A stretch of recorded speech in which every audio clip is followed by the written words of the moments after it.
There is big news, and Congress, everybody, is expected to make some big adjustments just to SNAP program to help Americans across the country out. We know that President Biden is not doing enough for the American people, and we declare that people should be getting the stimulus checks in 2023 just to help with the rise of inflation, just to help with the cost of living, everybody. Now, in the coming months, Congress is expected to reauthorize the SNAP benefits, the country's largest food assistance program that helps poor families and afford groceries. Now, amidst this ongoing debt crisis, Republicans have focused on SNAP work provisions, proposing expansions to work requirements and identifying employment as a program goal. These efforts are key to providing better assistance to beneficiaries. Enhanced benefits under the SNAP ended March 1st, and a significant share of households are reporting food insufficiency. The latest data released last week marks the first full period of data collection since the end of the SNAP benefits. It revealed that households in states that were distributing the extra benefits generally experienced lower levels of food insufficiency compared to those in states distributing standard debt amounts. Now, households in states that opted out of emergency allotments reported that they often do not have enough money and food to eat at the higher rates than those in states that continue to distribute the additional SNAP benefits. 1 in 4 households in the 32 states impacted by the policy change are reporting that either sometimes often do not have enough to eat. For some households that received benefits up until the program's termination, the policy change has major implications. For instance, a family of 4 with a net monthly income of $2,000 received $940 more in SNAP benefits this year compared to the previous crisis. And with the end of the emergency allotments, that family is now receiving $600 less a month. In total, roughly 32 million people are receiving smaller monthly SNAP payments, which is so much bad for American people. Other changes to SNAP include eligibility requirements. Republicans have passed a bill that would raise the age limit from 50 to 56 years old for the work requirements, and also that affect qualification for SNAP benefits too. But there is little chance that the bill will pass in its current format, with the Democratic-controlled Senate and President Biden already signaling that he would veto any spending cuts to the debt ceiling increase. In an effort to reach some kind of compromise, though, rules around the SNAP program could be adjusted in future years.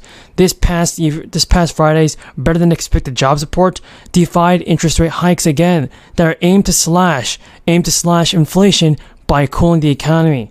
Instead, the U.S. added around 253,000 jobs in April, making a slight $1,000 or couples making more than $160,000 won't receive a check. Now, according to one estimate, that's 7 million fewer families than in the original bill. Biden gave in to the demands that the relief should be narrowly targeted because he cannot afford to lose a single Democratic vote since no Republicans are expected to back the bill. Hoda and Savannah. But Kristen, how does this affect the timeline then of final passage? Well, Savannah, look, preliminary votes are going to start today, and it has a good chance of passing both chambers, but only if, and I stress this point, only if there are no other major. At $80,000, above that, you won't get anything. If you're a married couple that files jointly, you will get $2,800 total. The big change this year is kids. If you have kids of any age, not just under 16, you'll be eligible for $1,400 per. Sanders took to the Senate floor and pummeled the legislation, which the Democratic leaders and Joe Biden agreed to pass in an effort to secure Manchin's vote for the Inflation Reduction Act last month. Winning Manchin's support was crucial for the party to advance a slimmed-down version of Biden's economic agenda. Progressive Democrats have fervently pushed back against the inclusion of the reforms, arguing they gave the oil industry a boost when the country should be investing in renewable energy. The inclusion of permitting changes reflects a disastrous side deal between Manchin and Democratic leadership.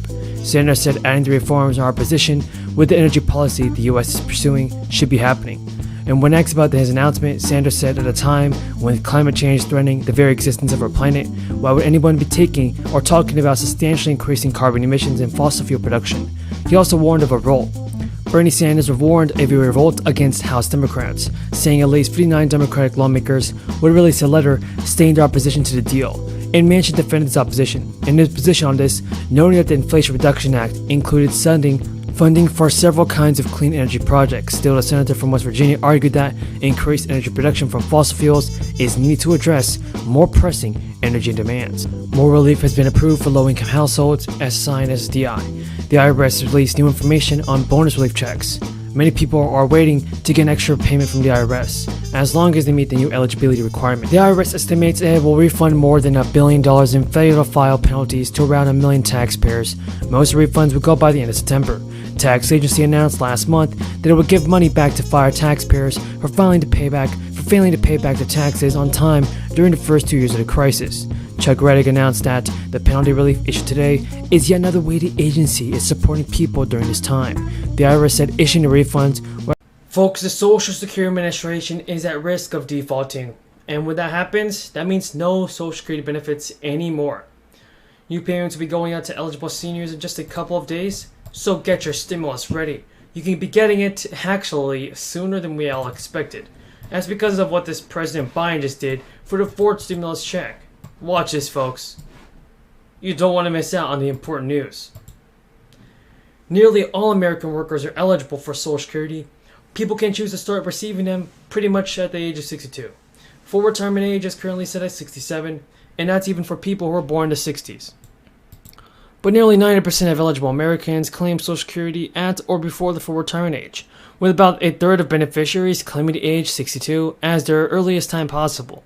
But if you are one of the few who can hold out and start claiming later, well, it's going to have significant impacts on your financial life. According to economists, lawmakers, things like this, Social Security is just careening towards insolvency. The only question up for debate is when it will happen. The Fed's program trustees stated that in their latest update, Social Security's trust funds will run out of money in 2035.